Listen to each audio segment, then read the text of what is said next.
मृत्यु अटल सत्य है। संसार में जन्म लेने वाले हर प्राणी की मृत्यु निश्चित है। शास्त्रों में भी कहा गया है कि जो इस दुनिया में जन्म लेकर आया है उसे एक न एक दिन इस संसार को छोड़कर जाना पड़ेगा। भगवत गीता में मृत्यु के बारे में कहा गया है कि आत्मा का कोई विनाश नहीं कर सकता है। आत्मा अजर और अमर है।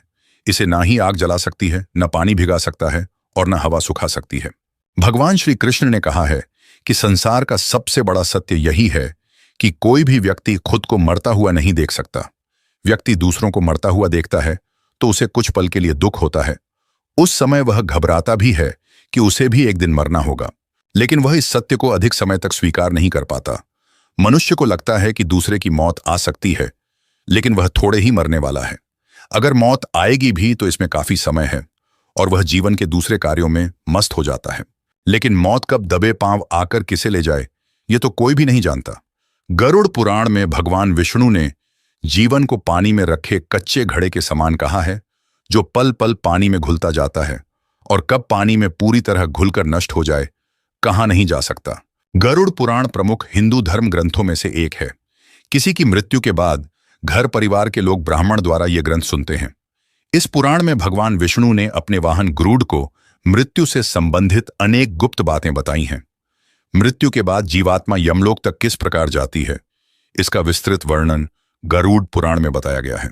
गरुड़ पुराण में बताया गया है कि मृत्यु के बाद जीवात्मा को विभिन्न मार्गों से होकर गुजरना पड़ता है, जहां उसके पाप पुण्य का हिसाब किताब होता है। इसके बाद ही आत्मा आगे का सफर तय करती है।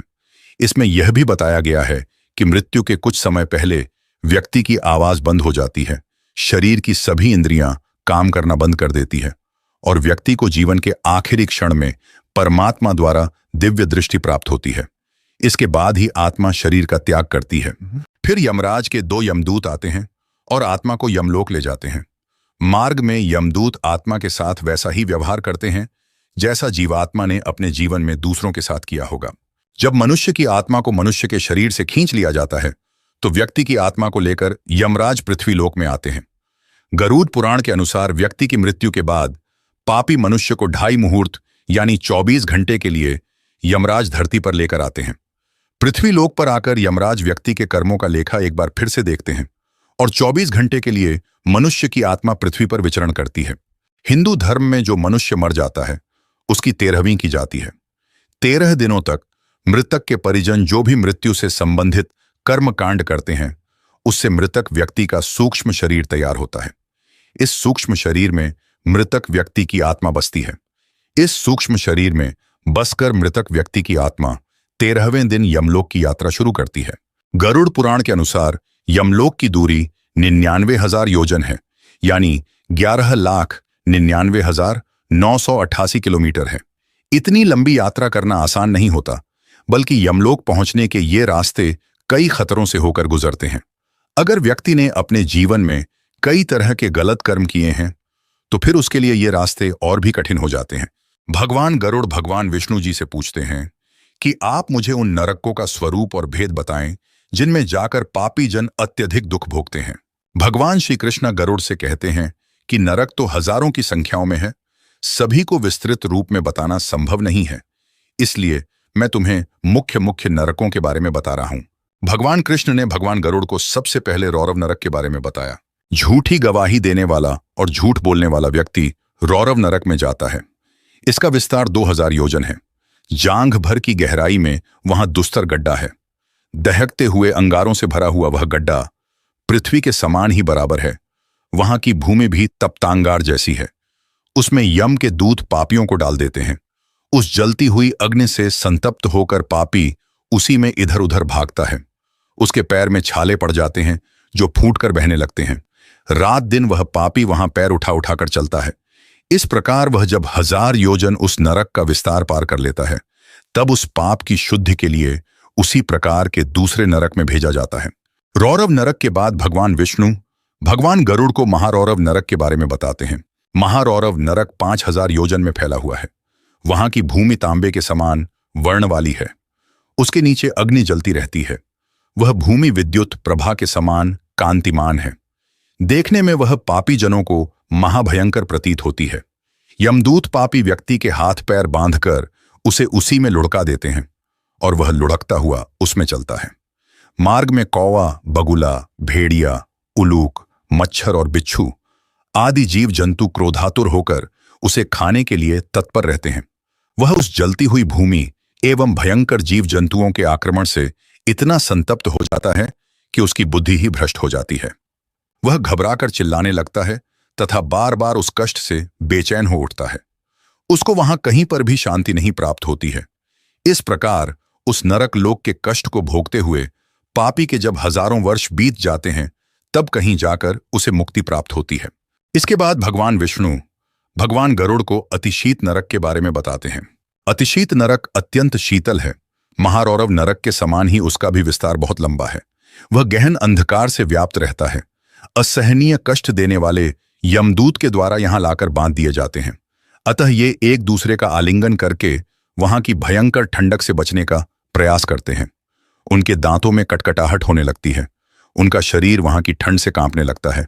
वहां भूख प्यास बहुत अधिक लगती है।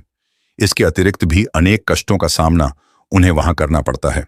वहां हिमखंड का वहन करने वाली वायु चलती है, जो शरीर की हड्डियों को तोड़ देती है। वहां प्राणी भूख से त्रस्त होकर मज्जा, रक्त और गल रही हड्डियों को खाते हैं। परस्पर भेंट होने पर वे सभी पापी एक दूसरे का आलिंगन कर भ्रमण करते रहते हैं। इस प्रकार उस तमसावृत नरक में मनुष्य को बहुत से कष्ट झेलने पड़ते हैं।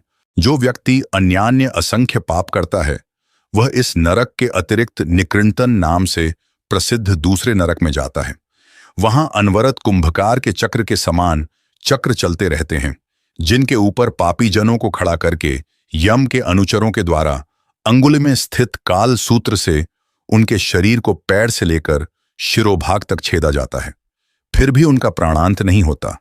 इसमें शरीर के सैकड़ों भाग टूट टूट कर छिन्न भित्र हो जाते हैं और पुनः इकट्ठे हो जाते हैं। इस प्रकार यमदूत पापकर्मियों को वहां हजारों वर्ष तक चक्कर लगवाते रहते हैं। जब सभी पापों का विनाश हो जाता है, तब कहीं जाकर उन्हें उस नरक से मुक्ति प्राप्त होती है। इसके बाद भगवान विष्णु भगवान गरुड़ को अप्रतिष्ठ नरक के बारे में बताते हैं। अप्रतिष्ठ नरक में जाने वाले प्राणी असहनीय दुख का भोग भोगते हैं। वहां पाप कर्मियों के दुख के हेतुभूत चक्र और रहट घूमते रहते हैं। पुनः रक्त का यमन करते हुए उनकी आंतें मुख की ओर से बाहर आ जाती हैं और नेत्र आंतों में घुस जाते हैं। प्राणियों को वहां जो दुख प्राप्त होते हैं, ये बड़े ही कष्टकारी है। इसके बाद भगवान विष्णु भगवान गरुड़ को असिपत्रवण नरक के बारे में बताते हैं। असिपत्रवण नरक 1000 योजन में फैला हुआ है। इसकी संपूर्ण भूमि अग्नि से व्याप्त होने के कारण अहर्निश जलती रहती है। इस भयंकर नरक में 7 सूर्य अपनी सहस्र सहस्र रश्मियों के साथ सदैव तपते रहते हैं, जिनके संताप से वहां के पापी हर क्षण जलते ही रहते हैं। इसी नरक के मध्य 1/4 भाग में शीत स्निग्ध पत्र नामक का वन है। उसमें वृक्षों से टूटकर गिरे फल और पत्तों के ढेर लगे रहते हैं। मांसाहारी बलवान कुत्ते उसमें विचरण करते रहते हैं। वे बड़े बड़े मुख वाले, बड़े बड़े दांतों वाले तथा व्याघ्र की तरह महाबलवान हैं। अत्यंत शीत एवं छाया से व्याप्त उस नरक को देखकर भूख प्यास से पीड़ित प्राणी दुखी होकर करुण क्रंदन करते हुए वहां जाते हैं। ताप से तपती हुई पृथ्वी की अग्नि से पापियों के दोनों पैर जल जाते हैं। अत्यंत शीतल वायु बहने लगती है, जिसके कारण उन पापियों के ऊपर तलवार के समान तीक्ष्ण धार वाले पत्ते गिरते हैं। जलते हुए अग्नि समूह से युक्त भूमि में पापी जन छिन्न भिन्न होकर गिरते हैं। उसी समय वहां के रहने वाले कुत्तों का आक्रमण भी उन पापियों पर होने लगता है। शीघ्र ही वे कुत्ते रोते हुए उन पापियों के शरीर के मांस को खंड खंड करके खा जाते हैं। इसके बाद भगवान विष्णु भगवान गरुड़ को तप्त कुंभ नरक के बारे में बताते हैं। इस नरक में चारों ओर फैले हुए अत्यंत गरम गरम घड़े हैं। उनके चारों ओर अग्नि प्रज्वलित रहती है। वे उबलते हुए तेल और लौह के चूर्ण से भरे रहते हैं। पापियों को ले जाकर उन्हीं में औंधे मुख डाल दिया जाता है। गलती हुई मज्जा रूपी जल से युक्त उसी में फूटते हुए अंगों वाले पापी काढ़ा के समान बना हथियारों से उन पापियों की खोपड़ी, आंखों तथा हड्डियों को छेद छेद कर नष्ट करते हैं। गिद्ध बड़ी तेजी से वहां आकर उन पर झपट्टा मारते हैं। उन उबलते हुए पापियों को अपनी चोंच से खींचते हैं और फिर उसी में छोड़ देते हैं।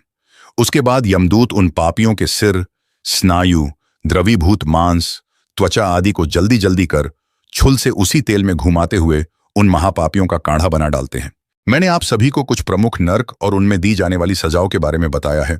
वैसे नरक तो सैकड़ों की संख्याओं में है, उनके बारे में बताना असंभव है, इसीलिए मैंने आपको कुछ प्रमुख नरकों के बारे में ही बताया है। इसी के साथ मैं आपसे अलविदा लेता हूं। राम राम।